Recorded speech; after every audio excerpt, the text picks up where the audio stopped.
раёсати бозрасии давлатии автомобилӣ мақомоти корҳои дохилӣ яке аз бахшҳои муҳими сохтори мазкур ба шумор рафта, дар ошкору пешгирии ҷинояту ҷинояткорӣ, ҳифзи тартиботи ҷамъиятӣ ва таъмини бехатарии ҳаракат дар роҳҳои автомобилгарди мамлакат саҳми арзанда дорад. ҳамасола рӯзи 3 июл рӯзи таъсисёбӣ ва ташкили ин бахш ба қайд гирифта мешавад.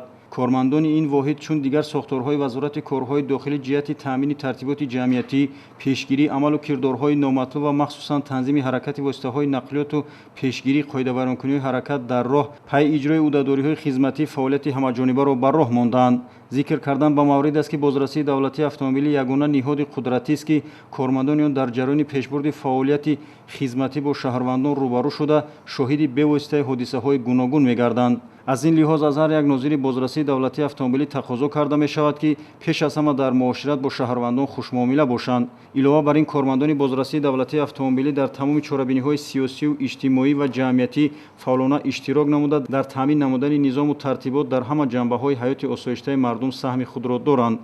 бо боварӣ гуфтан мумкин аст ки кормандони бахши бозрасии давлатии автомобилӣ дар оянда низ баҳри шукуфоии кишвари азизамон, таъмини оромию осоиштагии мардум, пешгирии зарару зиёни моливу ҷонии мардум бар асари истифодаи нодурусти воситаҳои нақлиёт ва риоя накардани қоидаҳои ҳаракати роҳ, ҳифзи тартиботи ҷамъиятӣ ва пешгирии содиршавии ҳама гуна ҷиноят дар сафи аввали мубориза қарор хоҳанд гирифт. барои онҳо дар ин роҳи душвору пурифтихорашон ҳамеша роҳи сафед хоҳонем.